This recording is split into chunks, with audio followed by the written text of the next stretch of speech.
son diferentes y la razón por la cual Bolivia está buscando argumentos antecedentes por todos lados para darle consistencia justamente a su causa. Guillermo, te quiero traer de vuelta el 27 de enero cuando conozcamos el fallo de La Haya y se determinen los límites. ¿Cómo se ejecuta aquello y cómo, por ejemplo, los pescadores peruanos van a poder ingresar inmediatamente en el terreno que supuestamente podrían ganar o cómo se gobierna finalmente el mar? A ver... Qué buena pregunta. Bien, a ver, supongamos tenemos el fallo. Cualquiera que este sea el contenido, y esto implica para ambos países hacer adecuaciones a sus límites o a las situaciones que tenían antes del fallo. Para eso, dependiendo de si el fallo solamente implica cambios menores, o sea, eso implica cambio de leyes en Perú o en Chile, que implica cartas náuticas, cartas de navegación aérea, etcétera, se establece una comisión binacional que va a establecer los cambios en ambas legislaciones para que sean coherentes y sean complementarias finalmente. Pero me da la sensación que por un lado pueden tratar de apurarlo y por el otro lado quieren tratar de demorarlo. Por eso es que eso... ¿Cómo se logra ese término medio? ¿Eso está establecido en el fallo? No, no está establecido en el fallo, eso depende de la voluntad de los gobiernos. Y la voluntad de los gobiernos es la que tiene que construirse, y por eso ha sido tan importante las declaraciones del presidente Piñera, las declaraciones de Humala, en términos de que el fallo se acata, punto uno. Lo segundo es que se implementa. Pero se implementa bajo el gobierno Bachelet, claro, no de en términos Piñera. políticos, ¿cómo se implementa? No va a ser en 24 horas, o sea, no es que se conoce el fallo y a contar de mañana pesqueros chilenos pueden entrar a mar peruano o peruano a mar chileno. Pero ¿qué pasa si hay, pero qué pasa si es que vámonos a los extremos? Porque de repente en los extremos los argumentos se entienden más. ¿Qué pasa, tomando lo que dice Eduardo, si es que los pesqueros peruanos ingresan a territorio que hasta antes del fallo es chileno, pero posterior al fallo ya no lo es? Mientras no exista de ambos gobiernos un acuerdo respecto a dónde finalmente está el límite, sigue, digamos, estando vigente el límite anterior al fallo. O sea, hasta que los gobiernos no implementen en términos concretos y avisen a todos los organismos internacionales cuál va a ser el nuevo límite en conformidad a ese fallo. En ese caso, perdón, quienes tienen que resguardar los límites son las Fuerzas Armadas. Por ende, si un pesquero se confunde, se equivoca, se pasa a mar chileno... O provoca. ¿Pueden actuar las Fuerzas Armadas en aquel caso? Hay todo un protocolo para eso y eso es bueno que se sepa. Es decir, una lancha chilena o peruana que esté cautelando el límite no se manda sola. Hay un protocolo en términos de que si pasa una lancha, se le avisa que pasó, se le insta que devuelva. Paso 1, paso 2, insiste en estar adentro, se le dice que está, se le vuelve a insistir y todo eso queda grabado. Hay un registro de todo eso. Hasta que finalmente, si insiste en seguir adentro, se le dice que se va a abordar y se le lleva a puerto. Como sucede que hay varias embarcaciones pesquera en Arica que están retenidas justamente por eso. Se avisa a la gobernación de Perú, tienen que pagar una multa y después se les deja libre para que vuelvan a Perú. No hay ninguna, digamos, posibilidad, a no ser que sea un ataque ya directo, de que una embarcación chilena abra fuego porque se le ocurrió o una embarcación peruana abra fuego porque se le ocurrió. Pero eso ha pasado, Guillermo, que por una mala decisión se han desatado guerras. Más allá que claramente la intención ni de Piñera ni de Humala es tener una guerra. Al menos eso es lo que muestran oficialmente. Bueno, para eso hay una serie de contactos a nivel político, a nivel militar, en donde los protocolos se van adecuando y donde finalmente está la posibilidad, oye, tú ordenaste el disparo, no ordenaste el disparo, pero en el fondo hay todo, todo un protocolo donde esas cosas no se improvisan. ¿Cabe el error humano? Cabe el error humano, pero eso hay yo me acuerdo como de ese caso de los cabros que hicieron como un graffiti. Claro. ¿Se acuerdan? Que hicieron como un graffiti y como que casi eso como que también desató una batabola del porte de un buque. Yo me imagino ahora, si llega a haber un fallo y alguien se pasa para el otro lado, no sé, como que... Hemos tenido varias historias. ¿Recuerdas esa marcha de los soldados que cruzaron la línea? Bueno, pero eso es parte del juego diplomático, del juego político en las relaciones internacionales. Y es la razón por la cual hoy día tanto Perú como Chile mantienen sus fuerzas en esa zona. Perú la ha corrido al sur, Chile tiene establecido en el norte en términos defensivos. No hay ninguna acción ofensiva porque eso se nota de inmediato. O sea, si tú sacas 3 carros y los pones en la frontera, eso es ofensivo. Claro. Si tú vas a sacar 3 carros, pero antes le avisas que lo vas a sacar porque vas a hacer una maniobra, eso es lo que manda el protocolo. Y el traslado de los F-16, tomando lo que decía la área, eso es solo disuasivo. Exactamente, sí, digamos, eso es solamente disuasivo. O sea, se hace ejercicio tal cual ellos mueven helicóptero, bueno, una serie de cosas. Yo creo que todo en la vida se puede, por lo tanto, si yo te digo, oye, ¿se puede que Chile no acate el fallo? Tú me vas a decir, sí, pero eso conlleva una serie de situaciones, ¿no es verdad? Me encantaría que nos explicara eso y qué pasa si es que efectivamente también Perú no acata el fallo. A ver, yo creo que hay un en términos concretos. A ver, De punto de vista de relaciones internacionales, si Perú o Chile no acatan el costo frente a Naciones Unidas, la Corte de la Haya y otros organismos internacionales, pasa a generar una incerteza jurídica respecto al compromiso de los países con el sistema internacional. En consecuencia, los niveles de confianza que Chile ha logrado hasta ahora, que Perú también ha logrado hasta ahora, se ven mermados, se ven disminuidos. Eso punto uno. Para Chile es aún más complicado porque somos parte del Consejo de Seguridad de Naciones Unidas a contar del 1 de enero de este año, por 2 años. En consecuencia tenemos una posición que es diferente. Pero además también tenemos problemas adicionales. Chile y Perú están en la Alianza del Pacífico, están en Trans-Pacific Partnership. Chile ayudó a Perú a entrar a la APEC. Claro. O sea, tenemos una serie de intereses tan comunes desde el punto de vista más estratégico. Eso desde el punto de vista estratégico y político. Pero claro. ¿Qué pasa respecto, por ejemplo, Eduardo, respecto a lo que pasa con el ciudadano de a pie? ¿Qué te ayuda? ¿Qué te perjudica? ¿Qué perdemos? ¿Qué ganamos si es que el fallo nos favorece o nos perjudica? A ver, Perdón, Guillermo, en el fondo, ¿qué perdemos más? Orgullo, el ego, plata, territorio. ¿Dónde nos duele más a los chilenos si es que llegamos a perder? A ver, yo creo que está en ese mismo orden que tú lo dices, orgullo, ego, territorio. ¿Ya? Y el tema del territorio, lo que más nos va a doler es que finalmente nuestra certeza jurídica no fue tal frente a la Corte. Yo creo que eso estábamos tan seguros de que estábamos bien. Exactamente, y la Corte estimó una cosa, digamos, distinta, que era una de altas posibilidades. Y lo segundo tiene que ver que perdimos una zona de pesca importante para Chile. ¿Ya? Chile, digamos, en esa zona saca una anchoveta que se produce una línea de pescado que finalmente con omega 3, que tiene una serie de características y que es muy bien valorada en el mercado mundial. Consecuencia de eso pasa a ser riqueza de otro país, y lo que hoy día son aguas internacionales pasaría a ser parte de lo que es la zona económica exclusiva de Perú. ¿Se vería afectada la industria pesquera de Arica, por ejemplo, con este fallo? ¿Podría llegar incluso a quebrar la industria pesquera de Arica? Yo no sé si a quebrarte, como estuve mirando las cifras y los niveles, pero claramente tendría una merma importante que obligaría a redefinir los lugares de pesca donde actualmente están, y eso implicaría dejar de lado lugares de pesca que son muy ricos en términos de recursos y empezar a buscar otros en alta mar con costos distintos, y por lo tanto claramente hay una merma de utilidad y una merma en términos de disminución de la cantidad de pesca que normalmente se sacaba. ¿Y eso afecta el trabajo inmediatamente? ¿Sería cesantía como para el ciudadano común? Los niveles de cesantía yo creo que tendría algún tipo de impacto, no de una forma tan dramática como algunos lo han querido ¿Pescadores artesanales fundamentalmente? No, ni tanto. No, pescadores artesanales, digamos, ni tanto. Va a depender básicamente de cuál era la zona que se ve afectada. ¿Ya? Pero yo diría pescadores artesanales no deberían verse afectados mayormente, salvo aquellos que dependen directamente de la gran industria pesquera.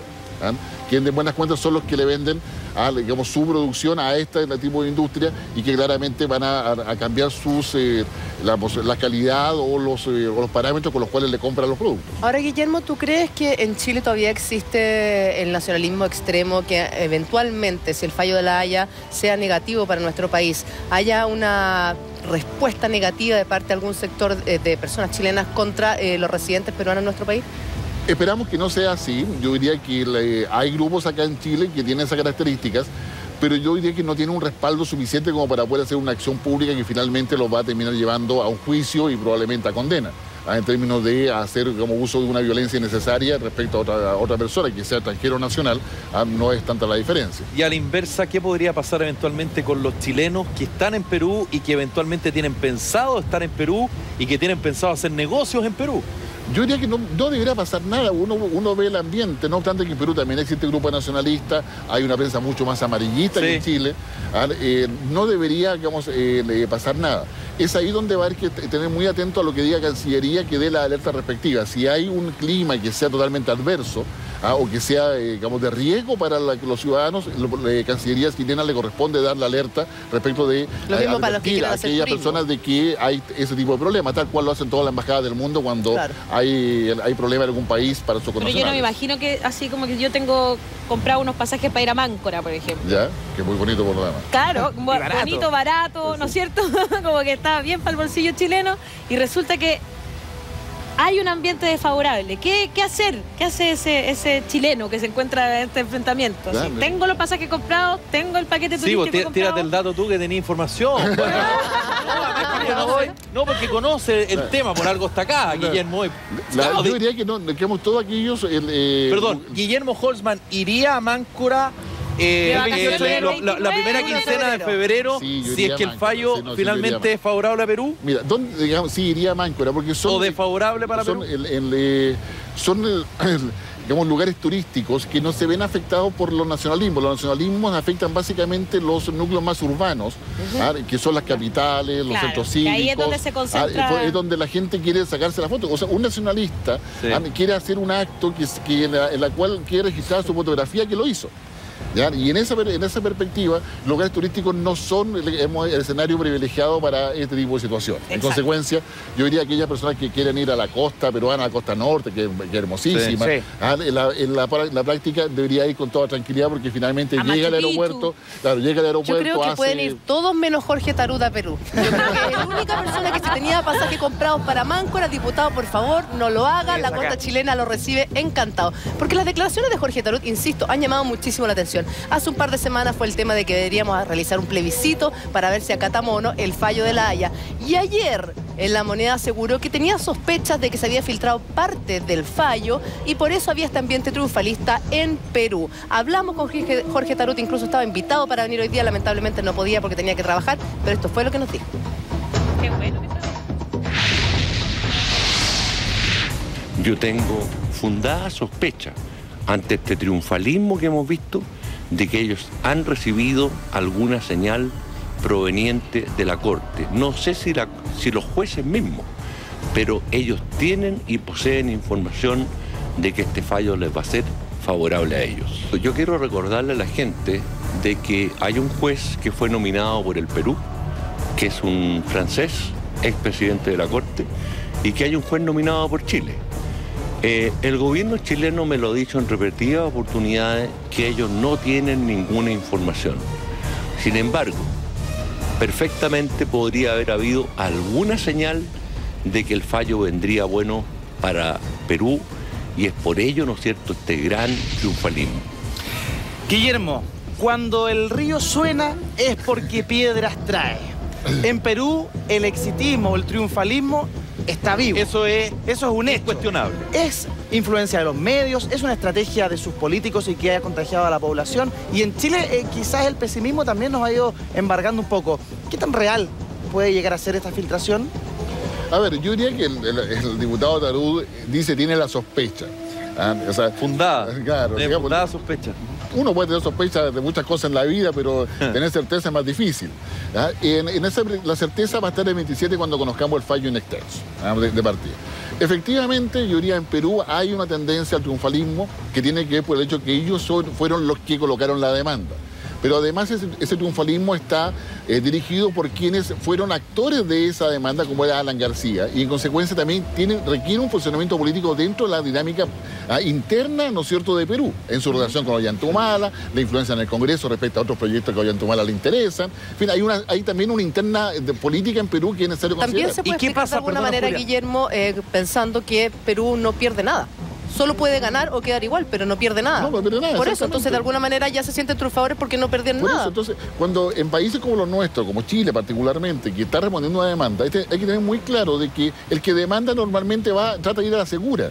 Claro. Es decir, no perder nada, si eso es natural, pasa en todo el orden de la vida. Cuando tú acusas a alguien, trata de estar blindado para que no te pase nada y el otro o la otra tenga que dar explicaciones. Guillermo, ¿qué pasaría si es que lo que dice Jorge Tarut es cierto?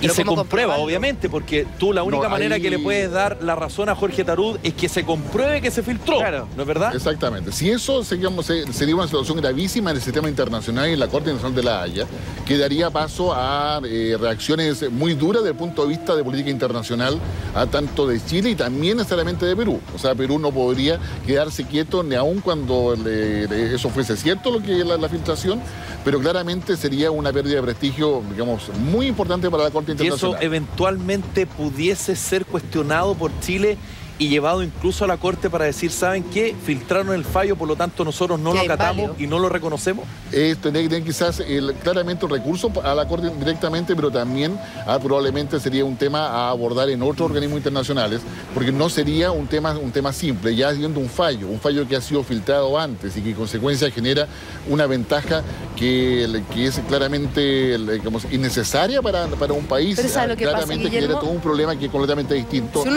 y eso deja dejaría el fallo por lo menos statu quo, mientras se define cómo se va a actuar para poder establecer las acciones a seguir posteriormente. Es que si uno revisa las declaraciones de Jorge Tarut, parecen extrañas que las haga abuelo pájaro sin ningún antecedente, mira, por ejemplo, él dice lo siguiente, él advirtió que el fallo se podría haber filtrado por parte del tribunal a raíz de unos dichos del ex mandatario peruano a la Canciller, que era lo que tú comentabas, pero aseguró que García está llamando a embanderar todo el Perú y las plazas públicas. ¿Qué quiere decir esto? Quiere decir que el gobierno peruano tiene antecedentes de ese fallo, es decir, el fallo se podría haber filtrado de parte de la Corte. Y ahí insiste con, de alguna manera, ¿por qué tanto aire triunfalista? Ya están llamando a celebrar un fallo favorable de Perú, Claro, pero hay un pequeño detalle, Alan García no es parte del gobierno, Alan García es oposición o mala. ¿Ya? En consecuencia, yo diría hay un primer dato. Entonces, la Corte de la Haya funciona con los gobiernos, o sea, funciona con el canciller peruano y funciona con el presidente peruano y con el canciller chileno y el presidente chileno. O sea, es decir, es el Estado de Chile que se relaciona.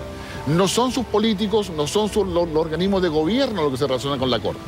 Si Alan García está llamando a abanderar es porque él cree que va a triunfar, digamos, y dado que él presentó la demanda, quiere tener beneficio político. Yo creo que, digamos, es obvio, o sea, no es mucho más allá. Ahora, es populismo puro. Claro, entonces, pero eso responde a lógicas internas de los países, tal cual acá hay que entender también las declaraciones del diputado Tarut dentro del contexto interno de nuestra política criolla. Guillermo, ¿sabes qué?